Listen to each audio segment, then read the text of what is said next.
Bata-bata pa ako, wala pa akong motor.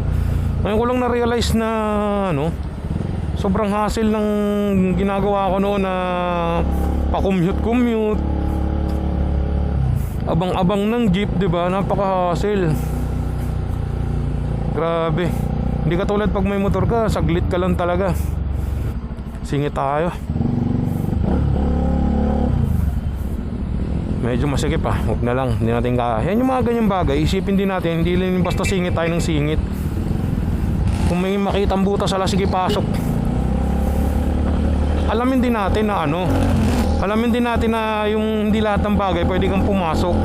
Kahit sabihin po yung maluwag, isa sa mga yan, sa mga dapat aralin pag nagmumotor ka na. Kasi kalimitan sa mga Pilipino, mga tegamots talaga mga racing talaga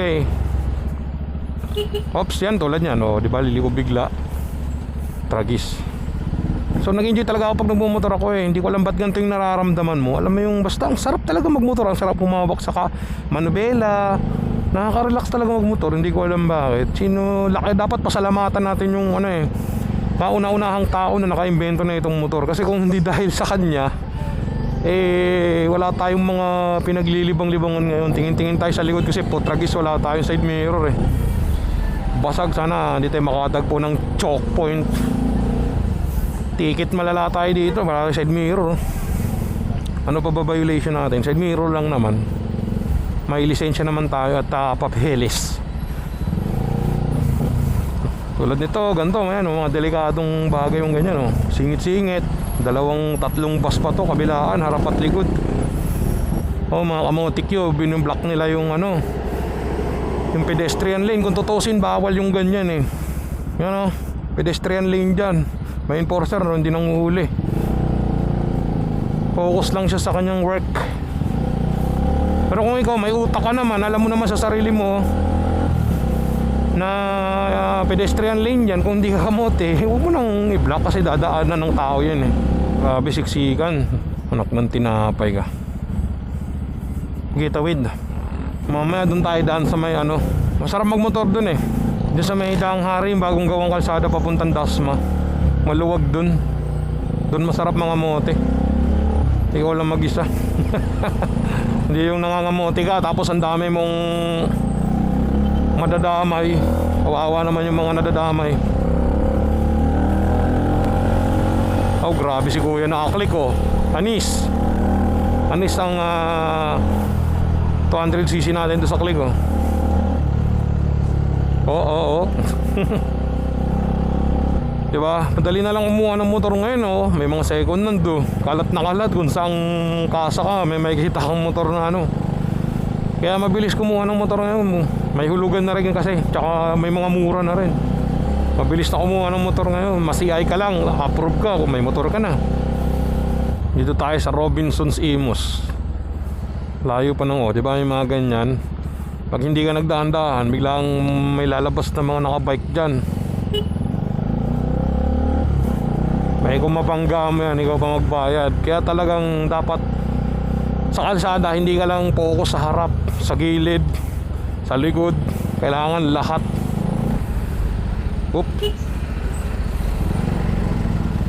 Sobrang sarap talaga magmotor. Kailangan din kasi talaga ng tao ang motor para hindi tayo mahirapan sa buhay natin. Kapag ngayon pag di na ako nagmotor, parang tinatamad na ako umalis ng bahay pag walang motor. Alam mo may lalakarin ka tapos magko-commute ka. Nakakayamot, nakakabagot yung wala kang pinipiga na clutch. Parang yung kamay ko na mismo naghahanap ng pinipiga Tulad yan, diba? Ang laking tulong ng motor bukod sa ginagamit sa delivery, diba? Isipin mo yung ganon, papadeliver na lang pagkain. Mabilis na dahil may motor. Ang laking tulong talaga ng motor sa pang araw-araw na ng tao. Ako naman, minsan yung iba sabi yung pagmumotor hindi komportable, pero ako naman hindi naman sa hindi komportable. May lang, kumbaga parang 50-50. Half hindi komportable, half na komportable, di ba? Depende pa rin sa tao yun Ako komportable ako pag may motor. Hindi ako komportable pag mag-commute. Sarap kaya magmotor. Ang tapang nung ate, shoutout oh. Tapang ni ate, walang helmet, naka-chinelas, naka-shorts. Sana all. Napakatikas. Siguro mga taga dito lang din yun sa Imus. Pag taga iba talaga yung ano eh, pag taga dito ka lang sa lugar mo, kumbaga ano eh, siga, parang ano ka eh, alam mo yung kung kailan lalabas yung pulis tsaka yung mga enforcer. Kaya nagagawa mong dito, pag pumunta ako dito na walang helmet, parang takot na takot ako eh. Hindi ko rin ano yung kalsada rito, kasi isipin mo may mga bus na dumadaan dito. Dun sa Molino, bihira lang naman, Molino Road, bihira lang naman dumaan yung mga ano dun, mga bus. Dito ang daming bus, ang lalaki pa ng truck. Uy, 10R, sana all. So ayun nga mga katekamots, kumuha na kayo ng motor. Basta yung mga nagbabalak kumuha dyan, hindi kayo magsisisi, promise. Mag-i-enjoy talaga kayo. Ang sarap-sarap kaya talaga magmotor. Nakakatanggal ng problema eh. Pero sa totoo lang, mas nakakilig pa magmotor, di ba? Saya-saya. Hindi ko na-appreciate yung motor nun kasi wala pa akong motor eh. Pero nung nagka-motor na ako, na-appreciate ko din yung pakiramdam kung gaano kasarap magmotor. Lalo na yung motor ko, syempre automatic yun. Bira ka na ng bira dun. Masarap naman din sa pakiramdam, pero mas maganda rin, mas nag-enjoy din ako pag may clutch minsan. Nakakasawa din yung panay cambio eh. Pag syempre may mga lakad-lakad ka, mas masarap pa rin yung mga automatic. Pero pag minsan automatic nakasawa, hinahanap-hanap ko pa rin yung may pinipiga, tapos may ganung tunog. Eh pag automatic, hindi mo naman magagawa yung ganung tunog eh. So ayun nga mga katekamots, napakalaking tulong talaga ng motor sa ating buhay. Isipin mo, pupunta ka sa kamag-anak mo, sa girlfriend mo, mabilis kang makakaano. Kung may motor ka, mabilis kang makakarating. Eh kung commute ka, napakahirap talaga. Lalo na pag mag-a-apply ng trabaho, grabe. Sa init pa ng Pilipinas, ang hirap pag walang motor. Pamasahe pa lang, gastos na eh. Ang laking tulong talaga ng motor sa buhay ng tao. Salamat sa naka-invento na ito, kung sino ka man. Wala tayong side mirror, naawa ako dito kay Ruru. Di bale, bibilan din natin ito pa isa-isa. Bilan natin sa Shopee.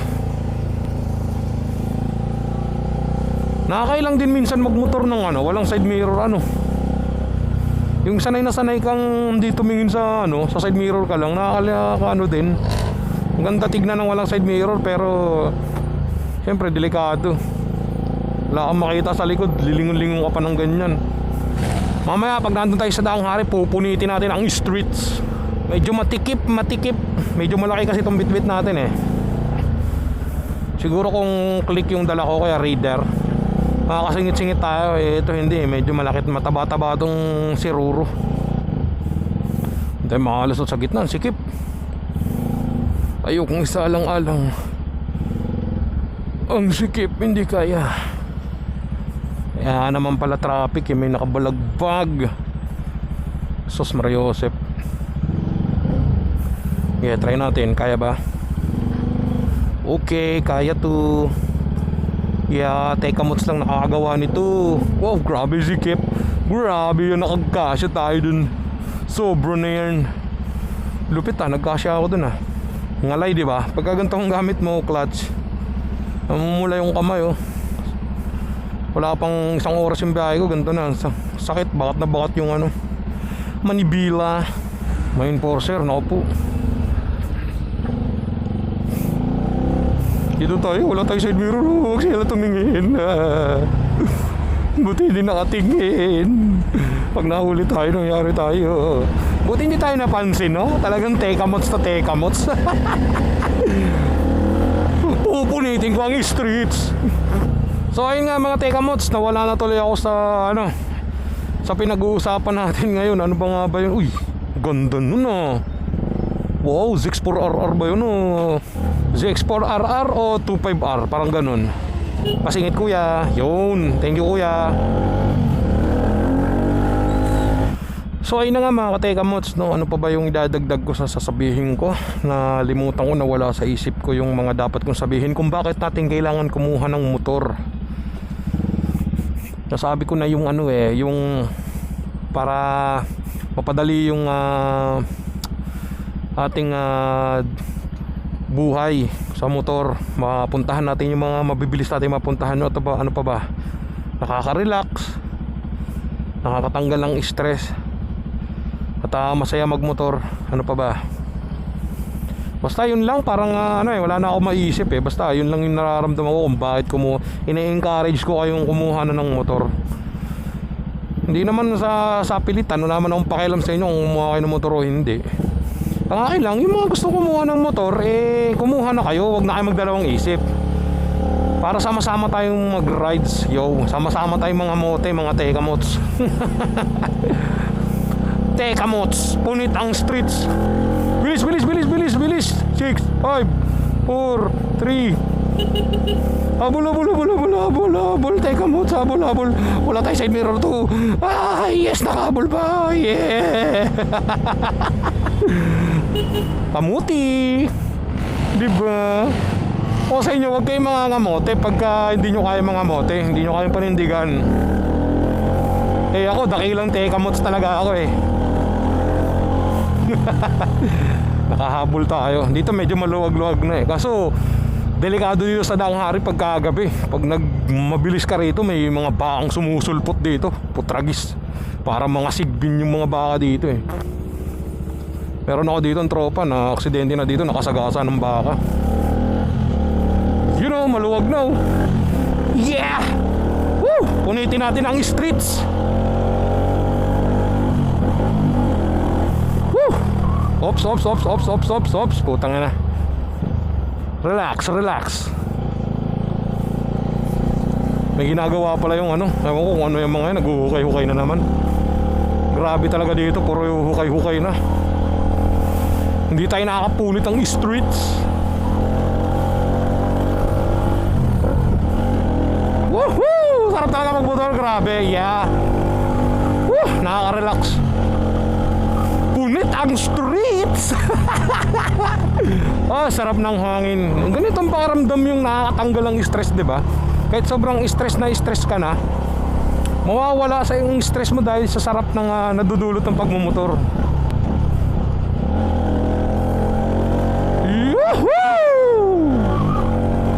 Punit ang streets. Talagang punit ang streets. Kakahukay ng mga to.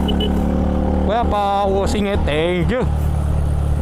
Salamat at pinagbigyan tayo. Mga ganun driver talagang mababait. Punitin natin ang streets. Woohoo! Sarap magmotor. Yun nga lang. Uy, putragis nagwiwigil. Pangit ang kalsada. Dati hindi naman nagwiwigil to eh. Sa kalsada lang pala yun, sira-sira. Yung daan papuntang Dasma, ito nga. Try natin kung makakadaan tayo dito. Kasi mahigpit dito eh. Dati nagpapadaan sila dito na naka-chinelas shorts. Ngayon hindi na sila nagpapadaan na naka-chinelas at shorts. Kailangan naka-pants. Si Manong Guard nakatingin na naman. Nakita tayo, naka-crocs tayo, tapos naka-pants. So pwede tayong dumaan dito. Pupunitin natin ang streets nila. Sarap magmotor dito, grabe. Napakaluwag, napakahangin. Woohoo! Sarap magmotor, grabe. Pupunitin natin ang streets. Woo! Sarap, grabe. Maliwalas kasi magmotor talaga dito. Ang ganda ng pagkakagawa sa lugar na to, mapuno, mahangin, napakasarap magmotor. Woohoo! Pupunitin natin ang streets.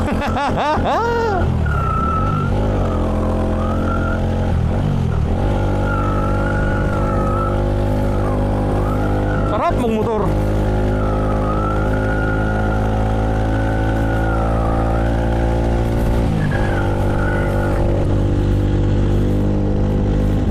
Wala pa masyadong nadaan. Talagang punit na punit sa atin ang streets, mga katekamots. Tanggal problema, motor-motor lang. Ang ganto-ganto lang ako, masaya na ako.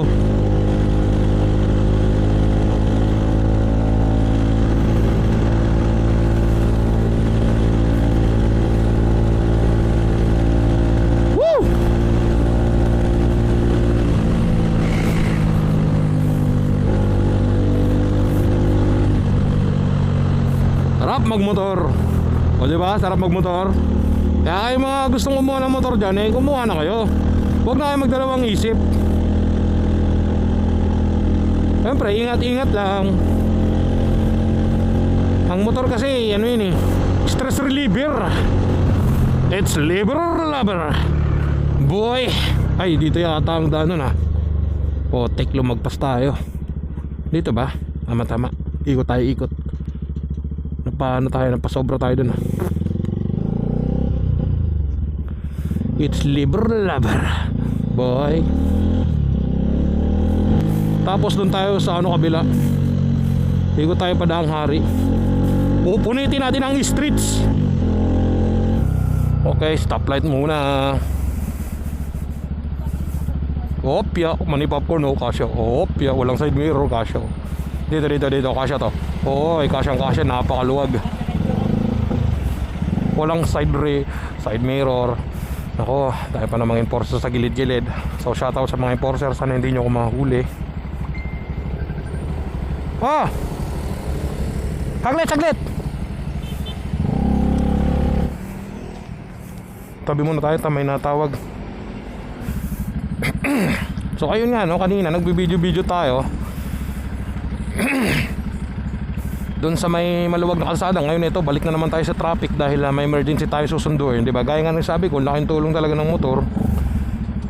Pagka may susunduin ka, saglit ka lang. Kaso wala ring silbi kasi traffic. Tingnan ko kung kasya dito. Kasi ba? Pagpilitan mo, tayo kamots tayo. Yun, putra, ganyan kasya. Punitin natin ang streets. Galing ko, ah. Tekamots galawan natin, mga tekamots. Talagang pinilit, iba talaga pag walang side mirror.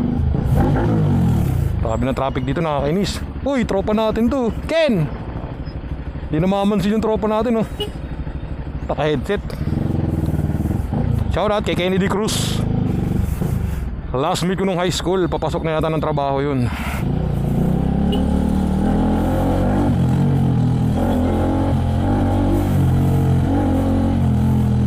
Sikip, grabe. Oh yeah, napakasikip. So ito, bumalik tayo dito sa Molino Road kasi susundo tayo ng estudyante. Hindi na tayo nakapag video dun sa